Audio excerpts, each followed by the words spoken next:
Papa de Marnin, you know, and welcome to navigating Newark with Captain Kerry.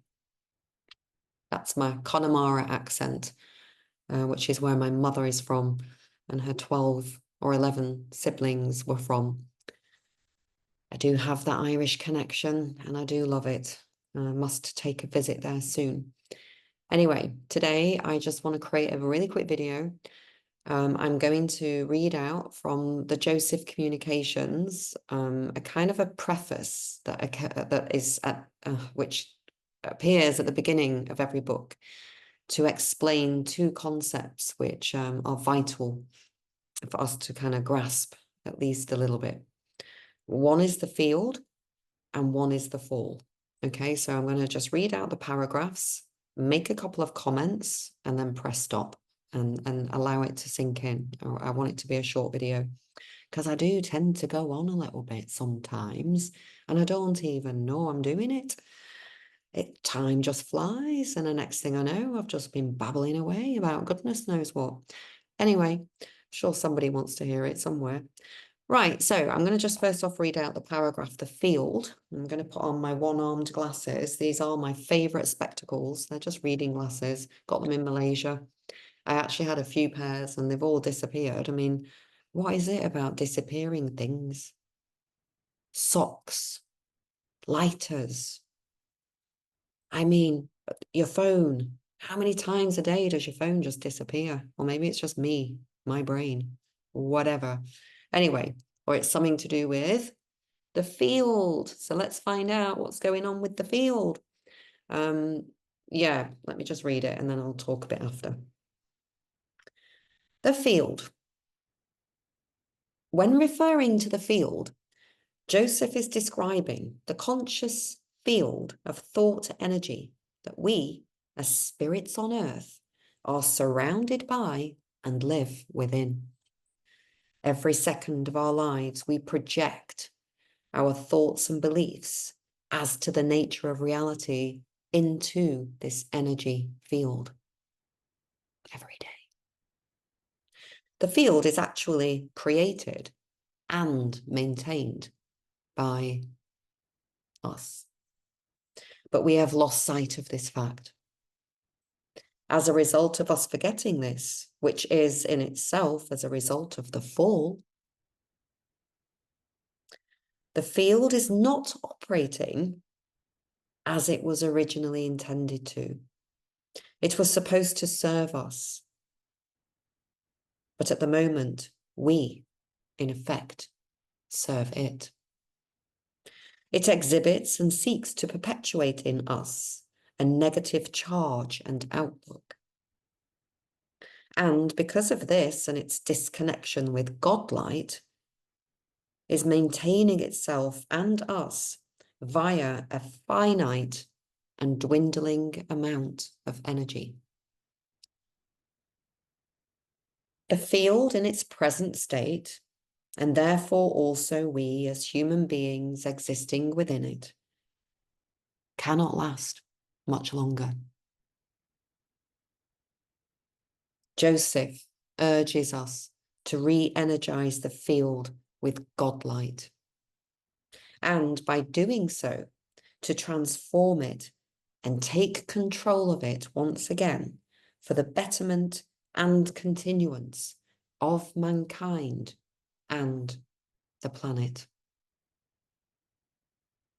Ladies and gentlemen, boys and girls, we are not these passive victims of things just kind of happening around and to us. We are absolutely connected to the creation process via our thoughts, beliefs, responses, and reactions to the things around us, okay? Which we have all created. We did. That's why God and Yeshua can't just come barreling in and go, oh, it's okay, we've got you, let's take you out, start again. Because as baby angels who came here, or rather ended up here through a series of, well, I'll read the fall in a second. It's absolutely a lesson for us to work out how to kind of fix things put things right. The fall.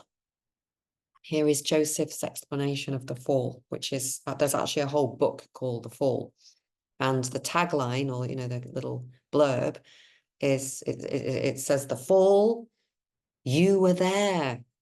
It's why you're here. And it makes so much sense. The fall is a term that Joseph applies to a complex decision and action taken by human souls millions of years ago, which resulted in a cataclysmic change in vibration that plunged the earth into a darkness. And we and the planet are still suffering from and feeling the effects of. This change in vibration separated us in conscious thought from our God heritage and resulted in the negative, violent, power-hungry world and society we currently live in. Now, doesn't that make sense? And even if it doesn't, allow me to just say, it basically speaks to something which myself and quite a few other people who connect have been saying, in that, this is all a lesson in self-awareness, self-responsibility, and self-mastery. Okay? Nothing's real. It's all in our minds. And I know it's a total mind bender to kind of contemplate that. And many people don't want to accept responsibility for the fact that, we kind of created all of this. But it's true. You just have to look around at how we treat each other, how we treat the animals. And, if you're not an abusive person to animals or humans, children, whatever, the fact is, over these past years, we've all sat back whilst we've known this kind of shenanigans was going on, which makes us complicit and makes us not any better than the perpetrators who we so love to judge. It's time to look in the mirror. It's time to face those things about yourself that you're just not quite happy with, or rather your soul isn't vibing with. Your soul's like, no, not that way, this way, God way, compassion, love, freedom, joy, bliss, expanse, learning.